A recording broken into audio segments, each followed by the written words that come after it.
क्षेत्र की खबर, सबकी नजर। बने रहे न्यूज फ्लैश भारत के साथ।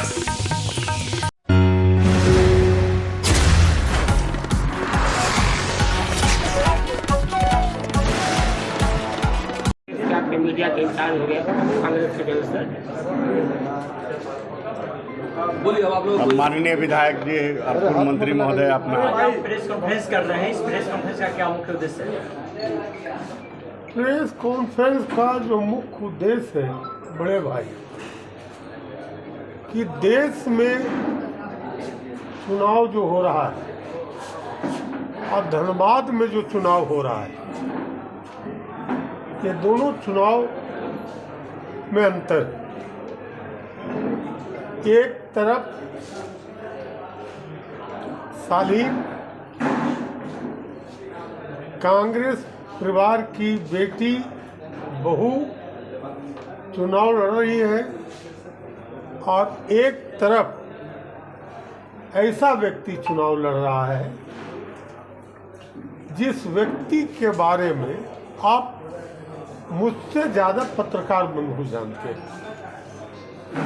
कि धनबाद के इतिहास में, धनबाद ऐसे भी इतिहास में रहा है, और उस इतिहास के पन्ने में जो भाजपा के प्रत्याशी हैं उनका अगर कुंडली खोजा जाए तो शायद आपके कलम की स्याही सूख जाएगी पर उनका इतिहास खत्म नहीं होगा। यह लड़ाई देव और दानवों के बीच में, इसीलिए बिहार से हमारे जैसे सामाजिक कार्यकर्ता, मैं भी राजनीति में 6 बार विधायक बना हूँ, मंत्री बना हूँ अनेकों बार, मगर आज तक आईपीसी की धारा नहीं लगा। पर धनबाद और आईपीसी का ऐसा कोई धारा नहीं है जो यहाँ भाजपा के जो उम्मीदवार हैं उन पर नहीं लगा।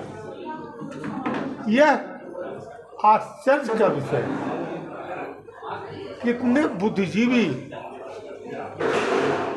जगह धनबाद, जो किसी जमाने में यहाँ का, बिहार का और देश का एक उत्थान करने का जगह था। इस इतिहास को दोहराने के लिए मैं आया हूँ कि हमारे नेता स्वर्गीय श्रीमती इंदिरा गांधी इस कोयलांचल के लोगों का आर्थिक विकास के लिए जो कार्य किए, जो यहाँ के मजदूर मलकट्टा जो काम करते थे, कोयला में मजदूरी करते थे, उस कोयले खान का राष्ट्रीयकरण करके इंदिरा जी यहाँ के मजदूर, यहाँ के लोगों का घर में एक दिवाली लाने का काम किया। और आज पुनः उस दिवाली को कुछ माफिया के द्वारा हड़पने की कोशिश की जा रही है। यही निवेदन करने हम धनबाद वासियों से आए हैं, यहाँ के नौजवानों से आए हैं, अपने पत्रकार बंधुओं के बीच आए हैं। अनुपमा का इतिहास 2 पीढ़ी से जुड़ा है। कहीं भी 25 साल जहाँ रह जाता है लोग, सरकार भी उसको मान्यता देता है। अनुपमा हमारी बेटी 2 पीढ़ी हमारे पूज्य राजेंद्र बाबू, जो जाने माने इंटेक INTC के लीडर रहे हैं, अगर इस बिहार में INTC के लीडर का नाम अगर ले तो सबसे पहला नाम स्वर्गीय बीपी सिन्हा का लिया जाता है, उसके बाद बिंदेश्वरी दुबे जी का लिया जाता है, उसके बाद चंद्रशेखर दुबे, राजेंद्र बाबू और ओपी लाला जैसे लोगों का नाम लिया जाता है। आज उस लीडर के नाम में कौन आ रहे हैं तो पता नहीं। कल के पैदा लिए हुए डुल्लू महतो जी क्या नाम आ रहा है, जिसका इतिहास आईपीसी के सब धाराओं में है। आप एक नेता का नाम बता दीजिए, जितने नेता का नाम मैं लिया उसमें एकाध हो सकता है नाम गलती से लिया हो, मगर ये नेता राजेंद्र बाबू पर कोई आईपीसी के धारा लगा, बीपी सिन्हा पर लगा, बिंदेश्वरी दुबे पर लगा। इंटक का नेता मतलब कि मजदूर की मसीहा, मजदूर के शोषण करने वाले नेता नहीं हो सकते हैं। ये मैं आपको बताने आया हूँ कि आज धनबाद का एक सवेरा, ऐसा सवेरा आने वाला है जहाँ से हमारी बहन, हमारी बेटी अनुपमा का उदय होगा और यहाँ से उन माफियाओं के खिलाफ हम आंदोलन के माध्यम से, सत्याग्रह के माध्यम से, उस आंदोलन या सत्याग्रह से उस माफिया राज को ख़त्म करने का संकल्प लेंगे। यह हम आपको बताने आए। 60 साल करीब कांग्रेस की सरकार केंद्र में रही और 10 साल एनडीए, लेकिन धनबाद में अभी पलायन जारी है। पलायन को किसी ने नहीं रोक पाया। आज भी जो मजदूर हैं रोजगार के लिए अन्य प्रदेशों में जाते हैं, तो इसके लिए आप वो क्या करेंगे? ये आपने बहुत अच्छा प्रश्न किया।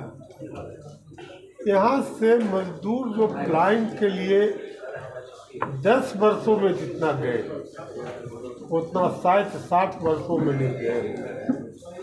हमने धनबाद में ऐसा हर काम किया है जिससे मजदूरों को हम मजदूरी दे सकें। हमारी नेता श्रीमती सोनिया गांधी, हमारे देश के प्रधानमंत्री, उसी प्लान को रोकने के लिए मनरेगा का योजना का हम शुभारंभ किया था। मनरेगा के माध्यम से हम पंचायतों में रोजगार देने का काम किया। हमारे नेता स्वर्गीय राजीव गांधी जी जो पहला पंचायती राज का फाउंडेशन किया, भाई साहब, इतिहास के पन्ने में कांग्रेस का एक एक पन्ना आप उगाड़ेंगे, वहाँ इतिहास लिखा जाएगा। आज जो भी भाजपा कर रही है वो हमारी बात किया हुआ है। ये भाजपा कोई अपने तरफ से कोई ऐसा कार्य इस देश में नहीं किए। सर, एक आरोप है डुल्लू महतो का। उनका कहना है कि राजेंद्र बाबू जब कोयलांचल की धरती पर आए थे तो चोरी का व्यवसाय करते थे और आज अरबों रुपए की संपत्ति उनके परिवार वालों के पास हो गई, तो क्या ये ईमानदारी से कमाया हुआ पैसा था? बहुत अच्छा प्रश्न किया। इतना अच्छा प्रश्न आपने किया है पत्रकार बंधु कि दूध का दूध और पानी का पानी निकाल देते हैं। राजेंद्र बाबू गया जिला गुड़ारू प्रखंड के बर्मा गांव में पैदा लिए। बर्मा गांव एक अच्छे किसान के बेटे थे और जो किसान का बेटा होता है वो व्यवसाय में चूड़ी बेचना कोई बहुत बड़ी बात नहीं है। तो राजेंद्र बाबू चूड़ी बेचकर छीनते नहीं थे, माँ बहनों का इज्जत का रक्षा करते थे। डुल्लू महतो जो अरबों रुपया कमाए, मैं चुनौती आपके माध्यम से देता हूँ कि डुल्लू महतो जी अपनी संपत्ति का अपने पिता से लेके और जब तक वो राजनीति में प्रवेश नहीं किए तब तक का संपत्ति का अगर ब्यौरा निकाल दे उस संपत्ति से अगर राजेंद्र बाबू का संपत्ति कम नहीं हो तो मैं स्वयं राजनीति से संन्यास ले लूँगा। राजेंद्र बाबू एक सामाजिक कार्यकर्ता थे, अच्छे किसान के बेटे थे, और उससे तुलना दुल्लू महतो का नहीं कीजिए। दुल्लू महतो का इतिहास क्रिमिनल इतिहास रहा है, असामाजिक तत्वों के बीच में रहा है। आज कौन टाइगर फोर्स अब फलाना फोर्स तैयार कर रहे हैं, कि टाइगर फोर्स किस पर बना रहे हैं? उन मजदूरों पर, यहाँ के व्यापारियों पर, या अपने आप को बचाने के लिए? Thank you brother. Anything more?